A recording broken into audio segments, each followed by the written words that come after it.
By election थी BJP के झटका बंधुगण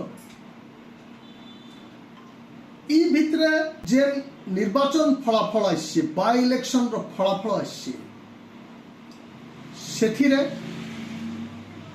बीजेपी के झटका लागिथिबा अनुमान करा जाउछि। बिहार, मध्य प्रदेश और गुजरात रो तीनटा आसन लगी बाय इलेक्शन होता और तार फलाफल ये सामना के आसी।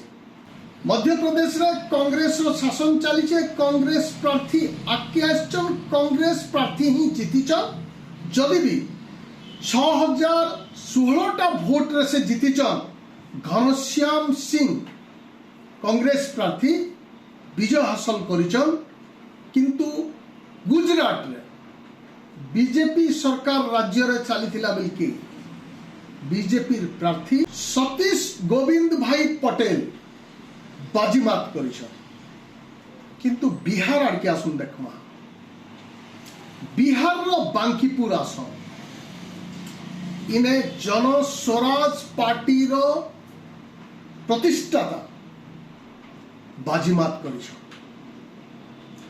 बिहार रो कथा हमें इथिले आलोचना करना।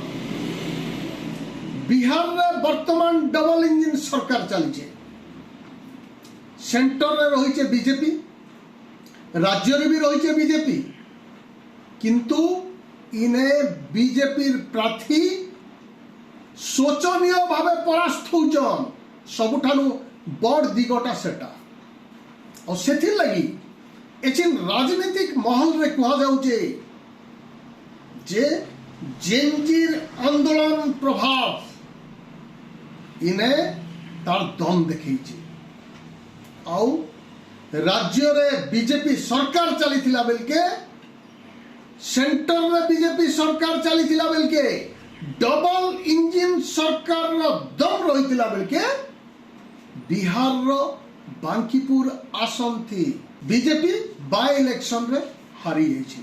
बिहार रो बांकीपुर आसन थी प्रशांत किशोर जन स्वराज पार्टी रो प्रतिष्ठाता बीजेपी प्रार्थी विरुद्ध रे आसिकरी बीजेपी प्रार्थी को परास्त करिकरी से 19,000 नु अटका भोट थी जीतिचन।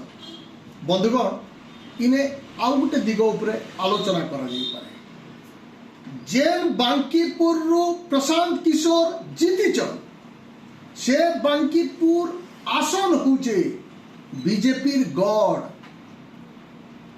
इनु बीजेपी राष्ट्रीय अध्यक्ष नितिन नवीन 5 थर धरिकरी इलेक्शन जीति आसीथिले और बीजेपी गढ़ के सही सलामत रखिथिले।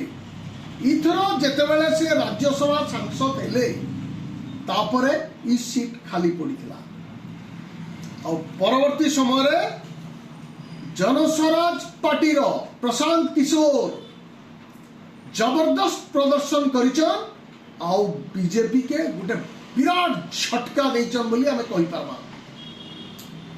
इने सबुठानु बड़ कथा हैला सबुठानु बड़ आलोचनार विषय हैला जे जेन रो आंदोलन सारा देश रे गोटे छाप छाड़ी गला गोटे नुआ अध्याय आरंभ कला से आंदोलन रो प्रभाव बिहार रो बांकीपुर आसन रे पड़ीचे बोली राजनीतिक विशेषज्ञ माने कहउचन। आगामी दिन रे हुए तो बीजेपी जदि हुशियार नहीं हेबा ताहले आगामी दिन रे एंता बहुत ठोकर खाएबा बोली भी लोक आलोचना करूचन। जहाँ भी हो गुजरात रे बाय इलेक्शन थी सही सलामत रखीचे निजर सीट के बीजेपी। मध्य प्रदेश रे कांग्रेस प्रार्थी निजर सीट के बहंगर रखीच किंतु बिहार थी गड़ ढसकी जाइचे।